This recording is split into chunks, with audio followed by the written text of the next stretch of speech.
to the next item? Yes, the comprehensive plan update. Okay, and I'll introduce this, and then Charles Rice will look at some maps with you. Per the direction of the Planning Commission at your meeting on October 20th, we're providing you additional information for your review and consideration as attached, in which we send in your packet. I also provided you a list of milestone activities in the process so far, so you can see the chronology, some of the major activities that have taken place. So for your review, we included tier maps, the Planning Commission's recommended tier map that was transmitted to the Board of County Commissioners in 2013, the map that was recommended by the tier working group, and a third map, tier map, that was adopted by the County Commissioners and included in the draft comprehensive plan provided to you in September of 2014. We'll review these in a moment. Also, we provided you land use maps, the Planning Commission's recommended land use map that was transmitted to the Board of County Commissioners in 2013, and the land use map that was adjusted to match the adopted tier map for the direction of the Board of County Commissioners.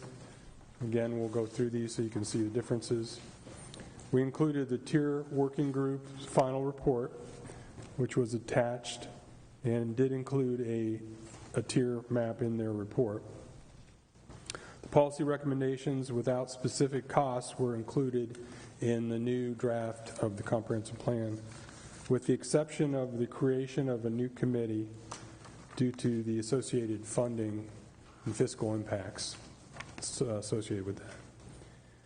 Regarding a discussion of Chapter 11 changes, this is a new chapter which was recommended by the tier working group. It moved the discussion of farm and forest lands from the economic development chapter into this new text, the new chapter, and that's included in your document, your comprehensive plan. And finally, the water resource element is nearing completion, and we will have that to you at your next meeting to insert into your binders of the comprehensive plan. The changes include updating the data to better reflect the impacts of the adoption of the tier map. Also, we will include new pollution prevention program information that has occurred since the development of the previous water resource element. And with that, I'm going to ask Charles Rice to show you some of the maps and the changes that have been made. And then we'll open it for discussion. All right. Good evening, Planning Commission members. I know there's a lot of material, and staff often takes for granted some of the knowledge and terminology because we've lived through so much of this. And so I know for the newer members, please feel free to stop me and ask questions if that helps, because I know there's a lot of material here. You have 5 maps in your packet, and I'll go through them and try to explain them, how they came about, some of the history, and some of the evolution of them over time. I will start with the map that was recommended to the county commissioners by the Planning Commission in November, in whatever the date is on this, November of 2012. And I guess I'll start by reviewing some of the primary things in what's referred to as the Septic Bill, or the Sustainable Growth and Agricultural Preservation Act of 2012, which established the 4-tier system and the parameters around them. And some of the key factors were that Tier 1 areas were those areas already served by public sewer. Tier 2 areas are those areas that are planned for public sewer service. Tier 3 areas are those areas not planned for sewer service and not dominated by agricultural or forest land. And those areas would be where the county would intend for major subdivisions to continue on individual septic systems. And then Tier 4 areas are those areas not planned for sewer service and are planned or zoned for agricultural or resource protection, preservation, or conservation, and areas dominated by agricultural land, forest land, or other natural areas. and they are also those areas that are already designated as rural legacy areas, priority preservation areas, or already preserved by conservation easement or state ownership or federal ownership for natural resource preservation purposes. So just reviewed those criteria as we look at these maps. The first one is the map recommended by the Planning Commission in November 2012. And you can see this map included a lot of area in Tier 3, which was dominated by agricultural and forest land. That was one of the primary concerns about this map. And when you look at the corresponding land use map with it, it designated those Tier 3 areas as rural residential areas, so its primary land use ultimately would be residential.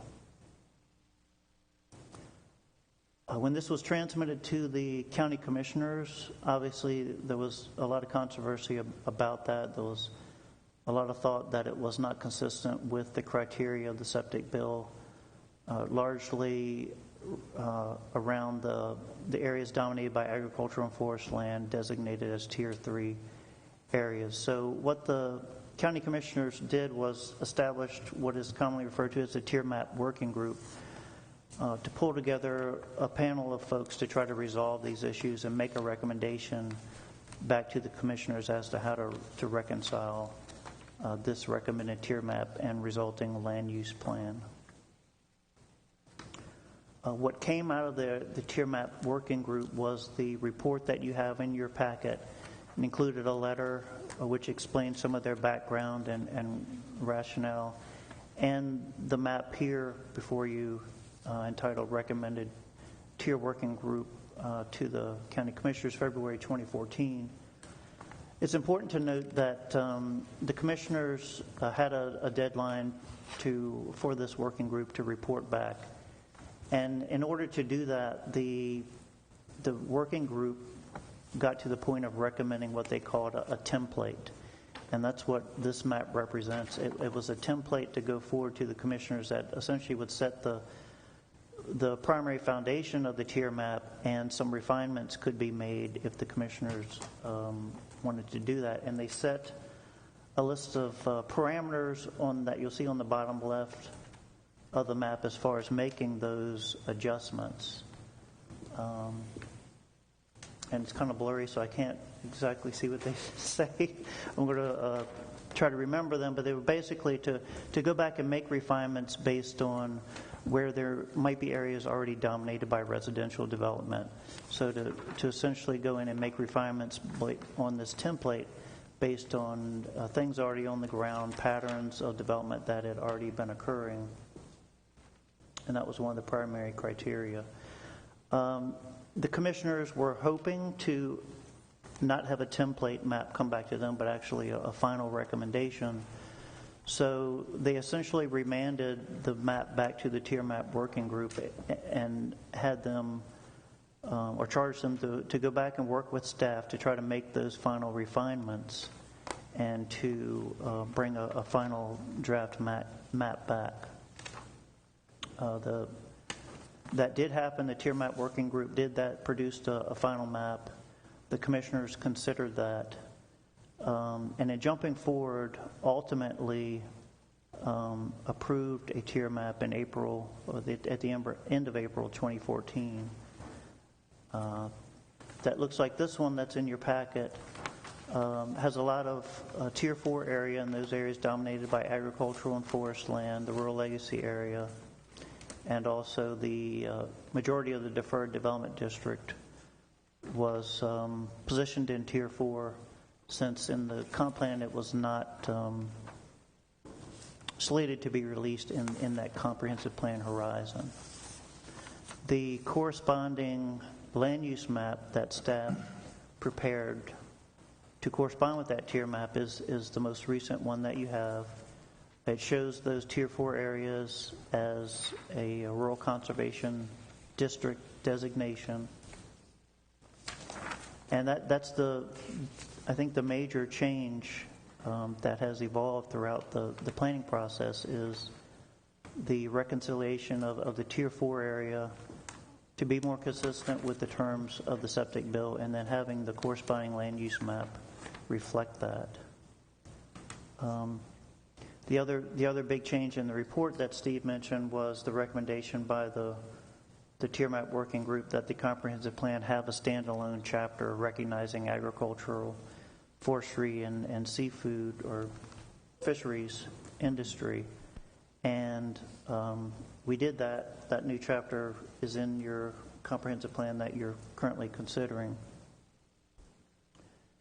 And with that, I'll open up to any questions. Again, I know it's a lot that went on in a short explanation over a multi-year period. Charles, so I expect there to be a lot of questions. Is it a fair statement to say, looking at the, I guess, tier map that was recommended by the Planning Commission in November of 2012, and then looking at the one that the Tier Working Group developed, in relationship to Tier 4, the number of acres went from 105 to 179, and I'm just going to use round numbers. I'm not going to get into the... From what you're telling me, is the reason they refocused Tier 4 was looking at a variety of, number one, the agriculture use in those areas, as well as the lands that were in the rural legacy, were either in the county preservation program, or in the state program, or MET, or other types of conservation easements. And that's why we're seeing such a dynamic increase in land in Tier 4 in terms of acreage, in terms of what was, I guess, assessed and what was looked at during this working group's time that they were together. Yes, so the septic bill called for Tier 4 areas to be those areas that are planned and zoned for agriculture and forestry uses. So when you looked at the current land use map, you have the rural conservation, agricultural conservation areas, and the text in the comprehensive plan obviously states that those areas primary use for agriculture, forestry, with residential uses allowed, but the intent would be resource protection for the most part in those areas.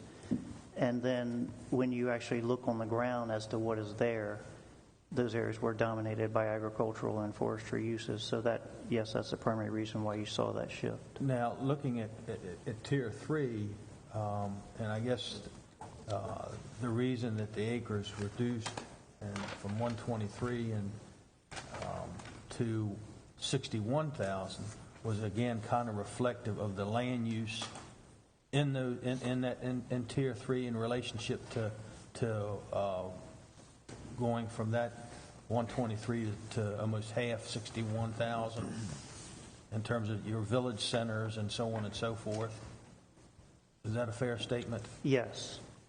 So you see the areas that remained in Tier 3, predominantly the northeast side of the county that has a history of a lot of residential development on individual septics, kind of a belt around La Plata and the Port Tobacco area, and then an area over on the western side where there's a pocket of residential development activity. And I guess it would be a fair statement, looking at the soils for both from the eastern side and the western side of the county. You could say it might be a fair statement going from site to site, that with the soil types varying from site to site, this kind of fits the mold of the Tier 4 in relationship to preserving these areas that are predominantly agriculture, natural resources, and stewardship as well. Correct.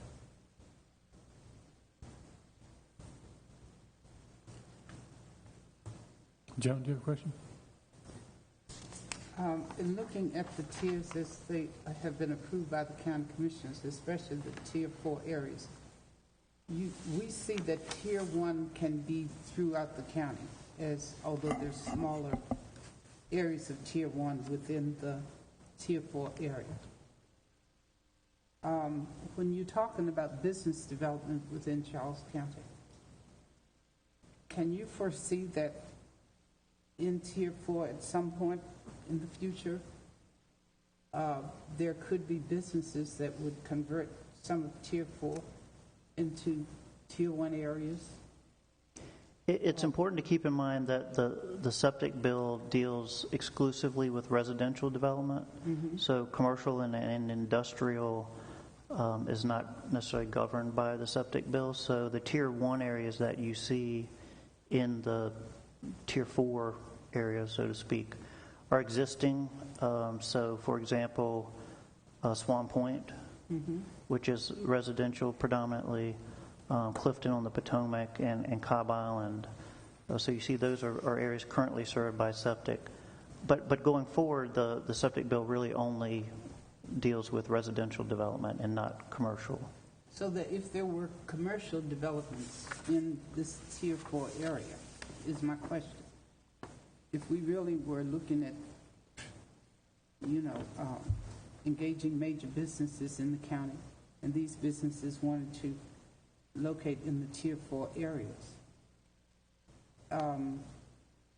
would they then be considered, would it still show it as Tier 4 with these businesses, or would it be more on the order of a Tier 1 type business, because it would have to have the infrastructure? So this tier map is supposed to reflect your current comprehensive plan horizon. Okay. So let's say, for example, somewhere in the Newburgh area, there was a shift in a plan for more commercial type development, and you would want to then reflect that in a comprehensive plan update, and you would do that also with your tier map. So your tier map over time will change with your comprehensive plan. And so areas that are shown as Tier 4 now may change their tier status based on the comprehensive plan.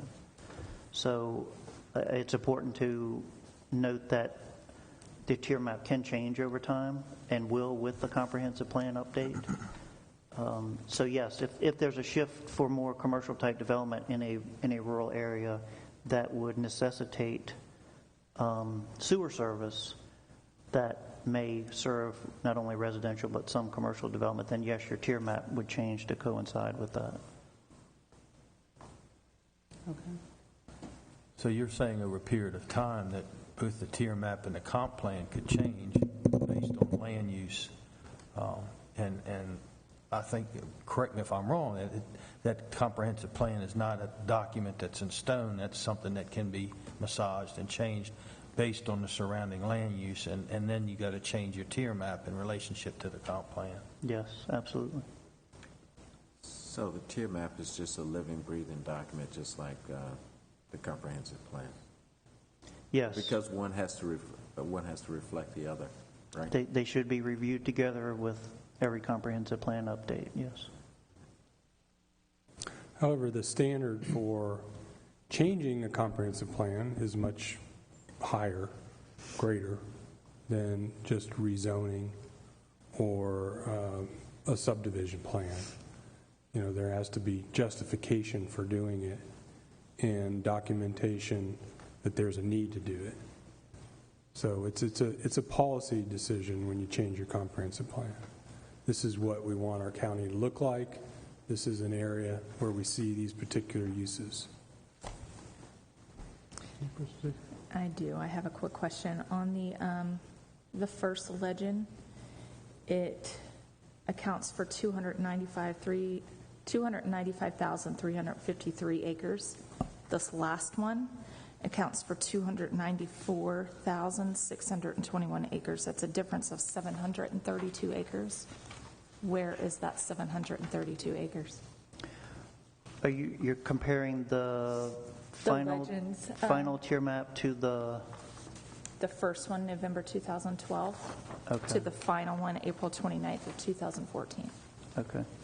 And I'm not exactly sure, and the reason is that the tier map that was originally recommended by the Planning Commission was largely developed by a group known as the Balanced Growth Initiative, and essentially was picked up and recommended by the Planning Commission. So I don't want to speak to where those final numbers came from as far as the legend, but they're probably different because of the source. Okay, so it would probably be important to find out where 732 acres are.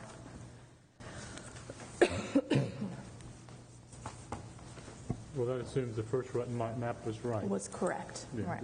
It may not be right. And we do have much more accurate GIS information than we had a couple of years ago. So I'll check with our GIS staff about that, see if they can make any sense out of it. Do you have a question, Bud? Yeah, I do. Steve, is it based on this briefing before the Planning Commission tonight, kind of lay out the process? I know that you spoke last time about the Planning Commission reviewing this and coming up with a recommendation, and then it would go, and please correct me if I'm wrong, to the Maryland Office of Planning Clearinghouse for 60 days for them to totally go through both the tier maps and the draft comprehensive plan, and then at the end of the 60 days, they would get their comments back to the county commissioners, and then I guess they would eventually come back to the Planning Commission. Is that a fair statement? Pretty close. However, it doesn't go to the plan. It doesn't go to the Board of County Commissioners. We have to take the plan in whatever form that you all decide, and then we transmit it to the state for a 60-day clearinghouse review. They provide comments from all the state agencies. It comes back to the staff and the Planning Commission. So you'll get to see all of the comments from the 60-day review. Then you'll hold a public hearing because it's significant changes from what was transmitted to the Board of County Commissioners. You'll consider the public comments and make a final recommendation that goes back to the county commissioners. And then they go through that process again. Not the transmittal to the state, they hold a separate public hearing and a work session and make a decision. So where we're at from the staff's perspective, we transmitted the plan, we updated the plan based on this information that was presented to you and based on the direction from the county commissioners. It's in your court at this time. When you're comfortable with what's been presented to you, we need you to authorize us to transmit it to the state for a clearinghouse review of 60 days. That's where we're at. If you're comfortable with what we presented and where it's at today, the exception of the water resource element, which you haven't seen yet, we'll go ahead and send it out. If you're not, we'll wait until you are, take your direction. If you need more information, if you want other changes, we'll need direction from you to do that. Did you say if there were significant changes on the part of the Planning Commission, it would go to a public hearing? If there aren't, it has been determined that the changes that the county commissioners have made are significant. okay. And therefore, you do have to have a public hearing, and it does have to go back to the state for clearinghouse review. Okay. Why, can you explain how it is that the county commissioners, the work group for Tier 4 recommended 176 acres, but the county commissioners increased that to 179 in Tier 4? What was the You want area? to try that? Take us down So help me, where are you getting the numbers from?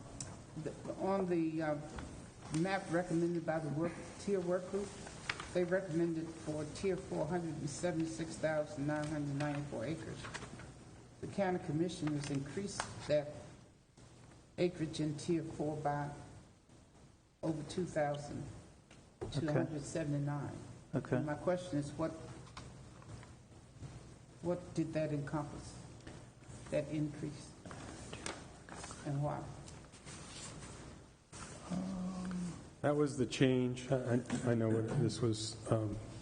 The tier work group made the recommendation on the February 2014 map. If you look at the notes in the bottom left, it says that we still needed to make adjustments.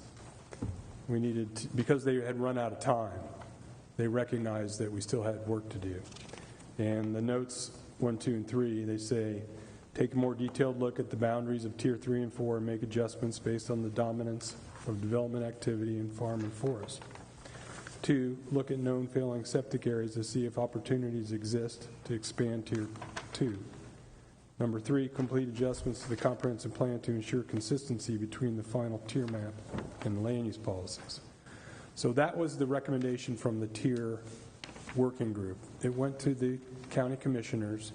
As Charles said, they gave them a short window of time after that to go back and make these adjustments with the help of staff. And the adjustments that address those 3 are now in the final recommended and approved county commissioners adopted tier map, and that was why they changed. We fine-tuned the tiers based on a more detailed analysis of farm and forest land and existing development, and it changed the boundaries. And I think one of the primary changes that resulted in that was the template from the tier map working group included most all of the land that was in the rural conservation category, land use category, as Tier 3, but in going back and doing those refinements, those areas that were rural conservation that were dominated by farm and forest land moved to a Tier 4 category. So I think predominantly it was land that was in the rural conservation land use that was changed to Tier 4.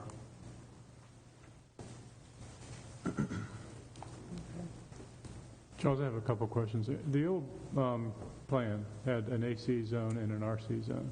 The new plan only has an RC zone. Is there any significance in not having an AC zone? I mean, was there just a decision made to merge the two into an RC? And does that make any difference in terms of how the plan is perceived? That's a good question as far as how it's perceived. You know, one of the long-standing issues that we've had as planners is that historically the comprehensive plan has recognized a rural conservation and agriculture conservation zone. But when you lift that and look at what is under it, the zoning is the same, the land uses are the same, the allowable uses are the same, essentially. So it seemed confusing to have 2 different land use categories when they really, at the end of the day, were the same type of use. So we thought that it made more sense to have one conservation zoning district. Whether or not losing that agricultural conservation nomenclature has any impact, I'm not sure. But it's going to require major revisions in the zoning ordinance and other plans and ordinances. Yes. There's reference made in the old plan to AC. Right? Yes.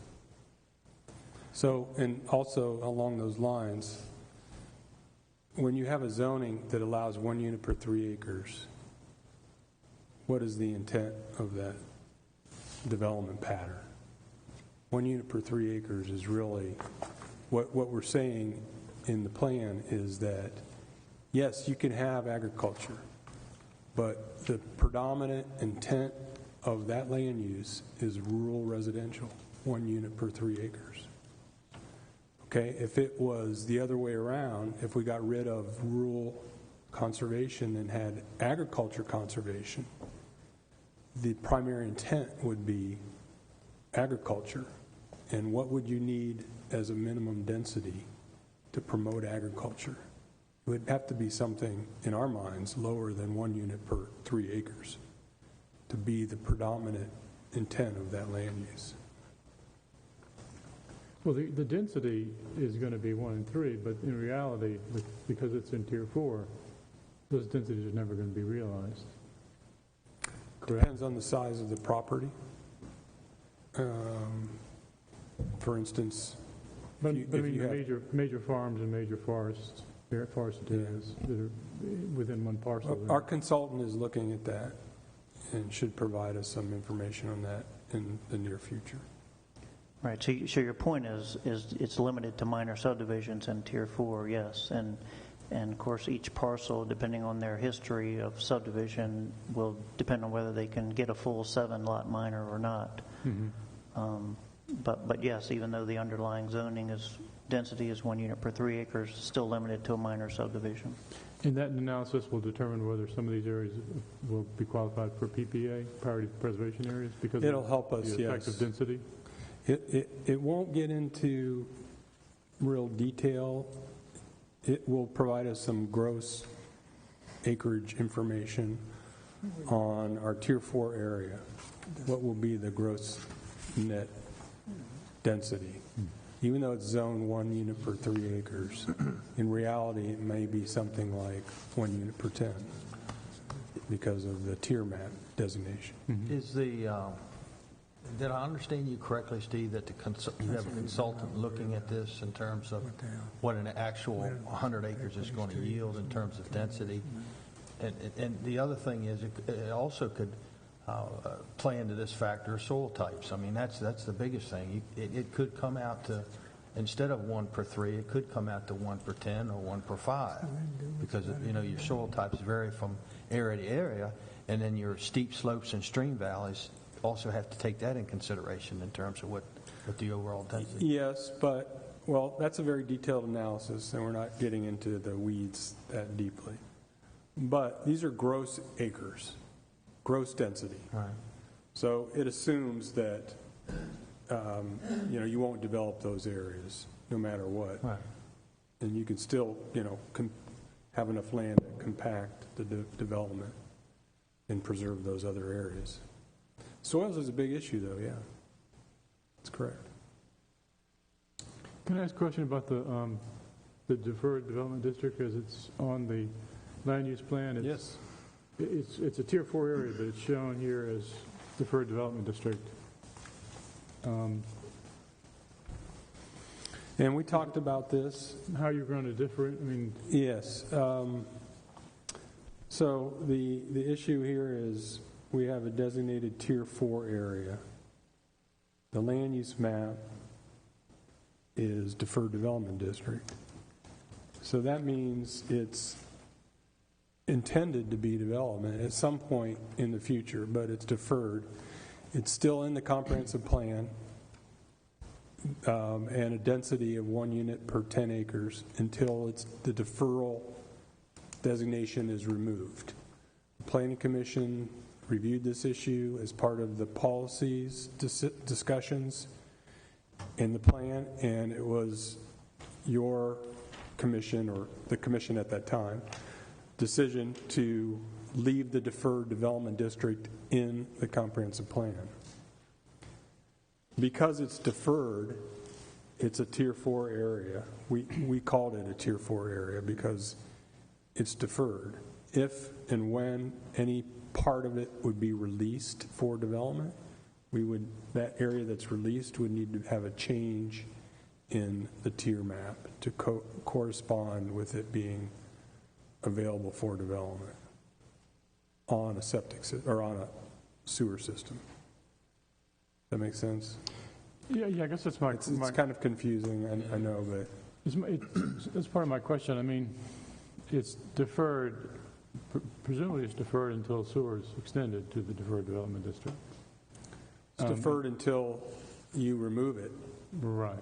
But my understanding was, But yes, it would need to be serviced by sewer. right, which is basically the definition of a Tier 4 area. I mean, the Tier 4 area is you can only put minor subdivisions, but you can upgrade a Tier 4 to a Tier 1 or 2 if you extend sewer to it. So there's really no difference Yeah. between what we're calling a deferred development district and a Tier 4. Well, the difference is the policies in the comprehensive plan and what it says about that land use designation. That's the difference. Well, I guess one of my questions is, if you own a parcel in the deferred development district, you can apply for minor subdivisions now. Is that correct? At As long 1 as you unit per, don't exceed the one development unit per 10 acres. right. Yes. So, That's considered still being deferred because it's Right. a very low density. So in reality, the 1 in 10 designation in deferred development district doesn't extend any additional protections to the deferred development district that a Tier No. 4 would. So the question is, why do we have- Well, the one protection it provides is the density, 1 unit per 10 acres, as deferred. but it's tier 4, so it could never be developed It at a would, higher density anyway until it's sewered. So that's right, that's right. So I don't understand why we had deferred development district. I mean, why don't we just designate all that tier 4? Because there's really, the deferred development district, in my view, doesn't add any protection. It doesn't really, Well, I think, the staff would agree with that. Our position, I think, has been very consistent since the beginning of this process, and our recommendation was in support of the merged scenario plan, which removed the deferred development district from the Mattawoman stream and removed it altogether. The Planning Commission at that time, in November of 2012, did not agree with the staff and elected to keep it in there with the intent of removing it in pieces and servicing it for development as justified over time. And that's where we're at with that issue at this time.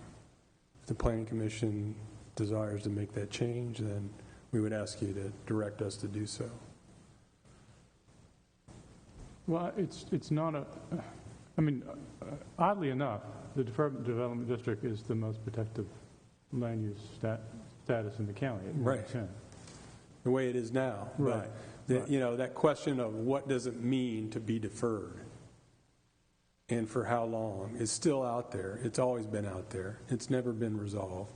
We don't have a policy that we've decided on when and how much land we're going to release from the deferred development district, aside from what's in the comprehensive plan that says when we review the comprehensive plan on no less than a 5-year basis, we will look at this issue and the Planning Commission will make a decision on whether or not they want to change it and remove land from that deferred status. That was done in 2006. No land was removed. That was done in 2012 in the draft plan, and no land was removed. You will have a particular plan application being worked on now that will request you to remove part of that and allow it to be developed. That's aside from what we're talking about, but there is that desire to do that. It's your policy to decide and recommend to the county commissioners, should that be changed or should it stay as it is? Well, let me just follow up on that. You said there's a development that may be applying for, They have applied. but it's tier 4. It's, It will be tier 4 soon. As soon as we approve this plan, it will be tier 4 area. So as I understand it, the only way to develop a tier 4 area is to extend sewer to it, or for a decision to be made to remove that area from tier 4, correct? right. Yeah, so it would, in order to facilitate that, it would be a comprehensive plan amendment Right. and a rezoning, which would be the process to do something like that. So once again, I don't understand the difference between the deferred development and tier 4. I mean, they're The only big difference is I mean, we the could, density. The tier 4 in the rural area is 1 unit per 3 acres. Tier 4 in the deferred development district is 1 per 10. But it's a holding area. It's, the plan says, yeah, we're going to develop this, but we haven't got there yet. So just put this 1 to 10 on it, and we'll pick away at it as we need to in the future. well, Question I had, Steve. yeah, go ahead. In relationship to your question about the deferred development, the deferred development district, roughly how much land are we talking, Steve, and what watershed is it in? I believe it's 18,000 acres, I can't remember off the top of my and head. it's in the Mattawoman primarily the Mattawoman watershed. So as I understand what you're saying, and please correct me if I'm wrong, the deferred development district, the density is 1 per 10, and we're saying that land right now is not going to be developed, but at some time in the future, there could be a preliminary plan that could come before the planning commission to say, we want to develop, and I'm pulling this pie out of the sky, 20 acres of that 28,000, whatever that number is. 18,000 Yeah. acres. And then what you're saying is a decision's going to have to be made of what the planning commission's policy is on that. Is that am I saying right or wrong? Yes, yes. If right now your policy is not to change it, only consider changing it every 5 years or as part of the update of the comprehensive plan. We went through that in 2012. The commission at that time said, we don't really think we need to remove any to accommodate growth. We have enough areas to grow, but we want to reserve that for the future. Now, if you want to do something different, we can have that discussion. And Well, what's the process for moving something out of Tier 4? out of a Tier 4, depends on what you're moving it to. Just to designate a different tier, you would have to amend the tier map, and because it's going in the comprehensive plan, you would essentially be amending the comprehensive plan.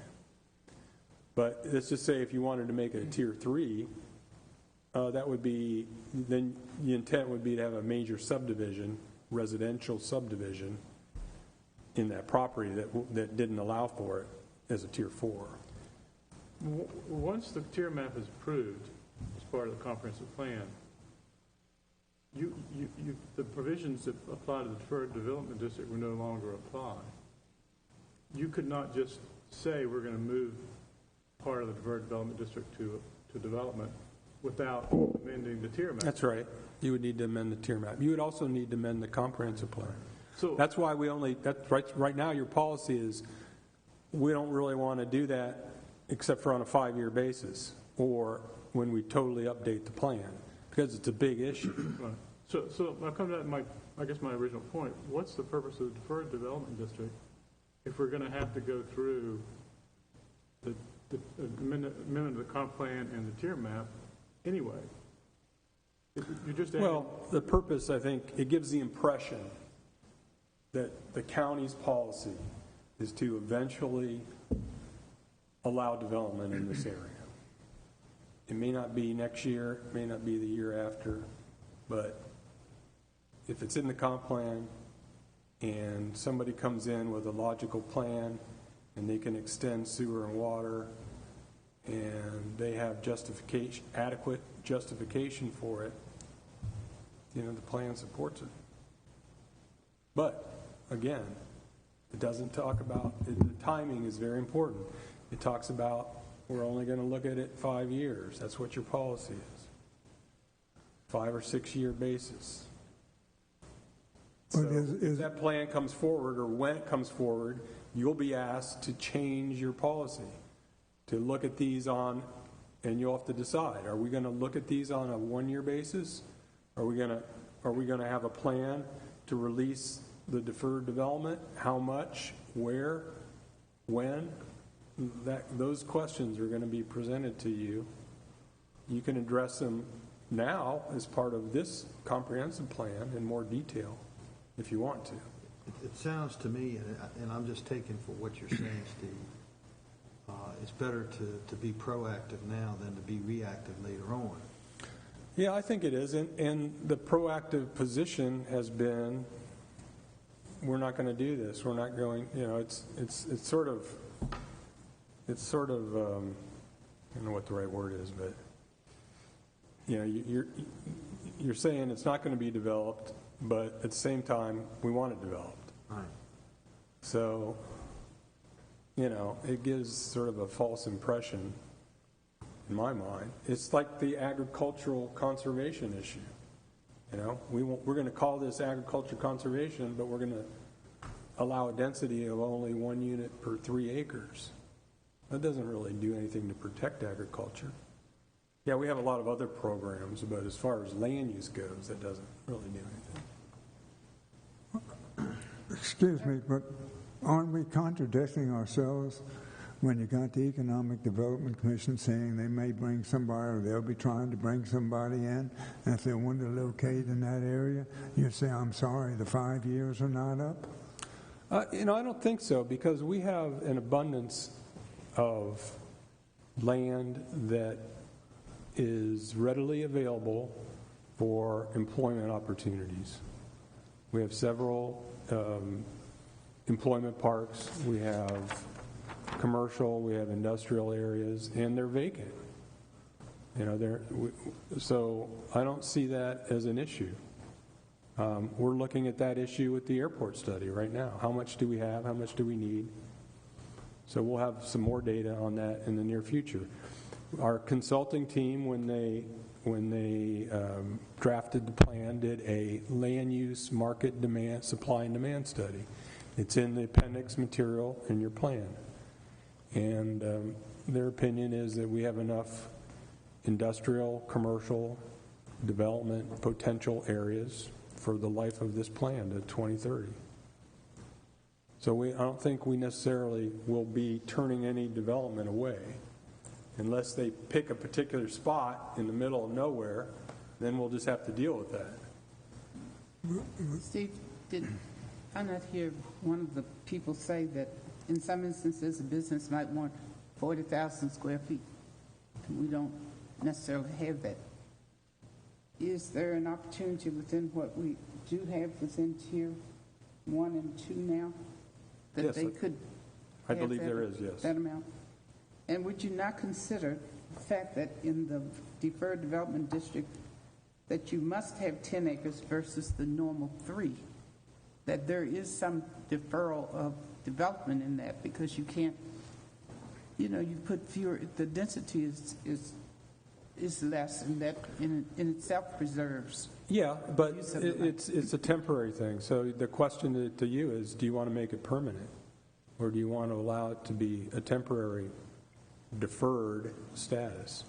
Well, for instance, much of it is along where the airport is. I would expect that at some point this Deferred Development District is up where you've got Tier 2 and Tier 1. There's some pretty large employment and industrial parks at the airport already that are vacant, both within the airport lands and directly surrounding it, even aside from the Indian Head Science and Tech Park. When I look at this map approved by the commissioners and I see Tier 3, is not some of the Deferred Development District in this area? It's out, for instance, tier of the deferred development encompasses the area of Pomfret, Route 227, across where the Madwoman is. Isn't that some of it within this Tier 3 that you're showing here? No, I don't think so. You're saying it's further out into the green area? Right. Looks like it's Tier 4. There is an area, though, Steve, that's right above White Plains that's shown on the tier map as Tier 2, but here is Deferred Development District. Just above the words White Plains. See that blob on the right? Right. It's in Tier 2, but here's the Deferred Development District. That was the area that currently, I believe, has a priority funding area status. And because of that status, the commissioners wanted that to remain Tier 2. Right. You can have, that's the one area that, and I think that's the area the proposed project is within there. Yeah, that's the one area that has a Tier 2 designation in the deferred area. It's vacant, but there isn't water and sewer there. And that's the area that's being proposed to Yes. be released. Yes. Steve, I have a question to ask. Getting back to if the Planning Commission decided to change its policy on the Deferred Development District and wanted to be proactive, what could be, I guess I'm looking for ideas, concepts of how that could be, what type of approach to take. Well, there's a couple different ways to do that, and what I would suggest is that we allow us to come back to your next meeting and give you those options in writing and some maps, so you have some more detailed information. But, I mean, basically, it's keep it as it is, or take it all out of the deferred status, or something in between that.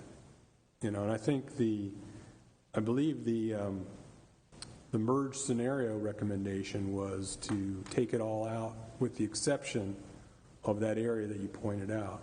That was the PFA, Right. priority funding area that has a Tier 2 designation. Right. And to allow that to go forward, that was the merged idea, was that area has priority funding, it gets money from the state. That should be one of the growth areas. The rest of it should be, because it's the Mattawoman Stream Valley, it's a sensitive area, environmentally sensitive area, that should be removed and the 1/10 kept permanent. Right. So basically those three options is what we're talking about. You know, keep it as it is. Well, there's a couple other. Take it all out, or separate the PFA and take the remainder out. And then there's also policy issues, you know. It just sort of redefining your policy. Is that what we want to do? Are we going to revisit this issue? Or are we just going to go with that change? If we're going to leave it in as it is, as deferred, it makes sense to have some kind of logical understanding of how it will be released. Then that's not currently in. The only thing the plan says is every 5 years, or with the update of the comp plan, we'll look at this again and determine if we need to release any lands for development. And because we did a land use supply and demand study, that the result of that said we didn't need to release any. We had plenty of available lands. So it was kept in the deferred status. Mr. Chair, I want to make a motion that we have staff go back and look at the deferred development district and bring back the three scenarios that Mr. Ball just described and what it would look like on the map for the next meeting. Because I think we really need to look at that holistically. Question.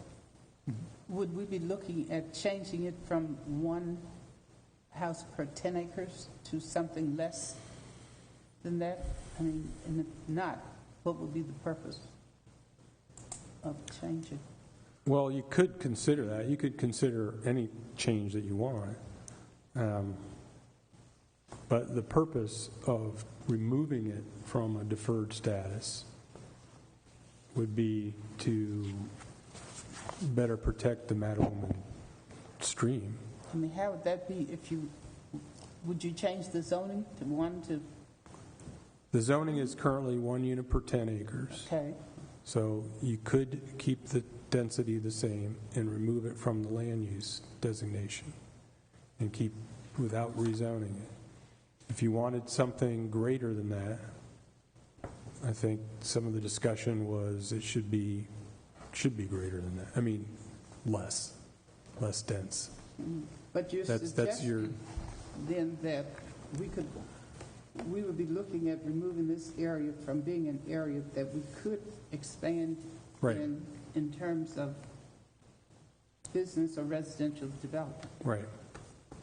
on a permanent basis. No, Well, nothing. that's one of the options. Well, nothing's permanent, John. I mean, the tier maps can be amended, but they have to be amended by a comprehensive plan change and then a tier map change, which is precisely what the deferred development district will have to undergo anyway once we approve the plan and the tier maps. So But I guess I'm trying to explain, why do we need to change it from what it is unless there's something that's going to be accomplished immediately? Well, I think, as Steve said, the deferred development district implies intent. There's a perception that it would be developed in the future. And so we have to decide whether that's what we intend or not.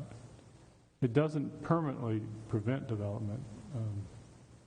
Comprehensive plans can change, tier maps can change. It just would be we're changing the intent of that area. Yeah, so therefore, if you changed it from 1 to 10 to something else, then the process is still the same. I mean, so we really haven't accomplished anything other than just changing some numbers and then having to make some changes in the documentation. Well, we're changing. You would change the language in the comprehensive plan and the land use designation. Yeah, that's what I'm saying. Yes. You know, so It's a policy. Right. You're revising your policy. I agree. Okay. Yeah. And my thoughts are, since But we're, the intent would still be the same, right? No. No, the intent would be different. No. I mean, the process. If we were to take it out of, if we were limited to deferred development district, the process for changing it from tier 4 to another tier would be the same as any other part of tier 4. And they're going to have to go through that anyway once we approve the comp plan and the tier map. Even though it's in the deferred development district, if they decide to take part of the deferred development district, they're still going to have to amend the tier map in the comp plan. So the process is going to be the same. It's mostly just that the message that the deferred development district sends is one of potential future development. Is that correct, Steve? Right. my thoughts are to, since we're looking at the whole doc as holistic, let's look at it and see what scenarios are out there, and then we can come to have the information in front of us and make a decision. That's kind of my thoughts on this. So we have a motion. Is there Am I- a second? May I say something Another else? question. What if we just eliminated the 5 years in there? Why do we have to put that in abeyance for a total of 5 years? You don't. But that's what your comprehensive plan says at this time. I understand that, but what really is the great, what the county was going to try to help people get in here and try to do this, and somebody gets reading all of that. What difference does it make whether it's 5 years or 1 year? Well, the difference, I think, is where is the best place for growth?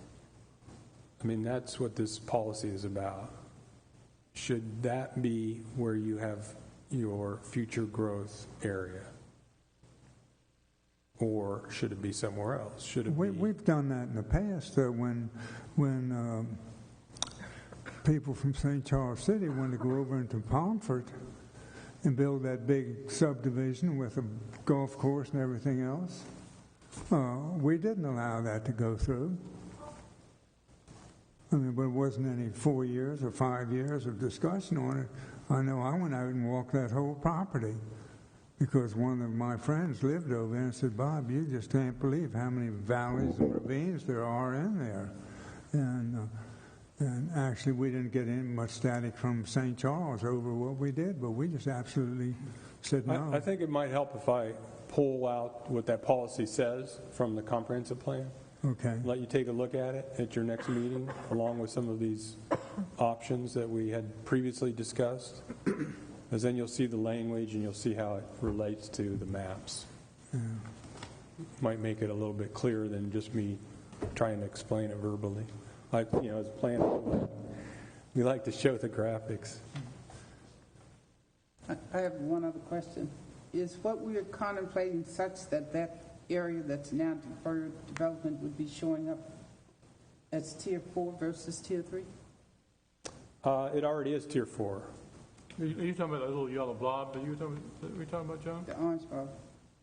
Because I guess I'm seeing in some of the orange blob, the resource development, the referred development district area.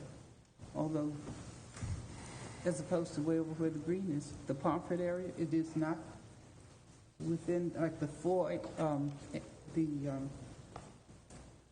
name of that corridor? 227,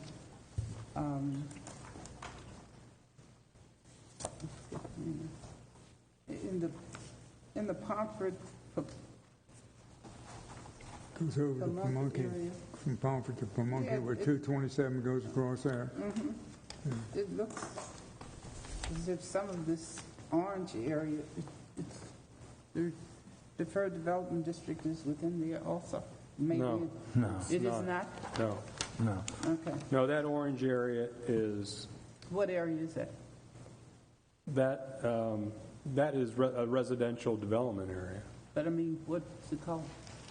Oh, I don't know if it has a particular name, but Pomfret? yeah, it's right out there Because by Pamunkey, I guess. It's closer to some of the deferred Pamunkey. development district is right next to. It's next to it, Pomfret. yeah. It's next to it. Okay. But it's Tier 3 because when we went and looked at aerial photos, you can really see that there's development there. So if there's already development there on septic, then that makes sense to call it Tier 3 because that's what Yeah, it is. there is development. Yeah. Yeah. That was the last area that we really looked in detail at. So we have a motion to have planning staff come back to us with some options and just some more analysis of the. And we should have the water resource element for you too, so you'll have a complete package then. We'll provide you the scenarios that we originally talked about and give you some options. Do you want to vote on your motion? I'd like to. Do we have a second to that? I'll second. Okay. Any more discussion? All those in favor of having planning staff come back to us at next meeting with another analysis or further analysis of the deferred development district and our options and present us with some additional information, say aye. Aye. Anyone opposed? Okay, Steve, do you understand? Yes. Good. All right, good. That'll be interesting.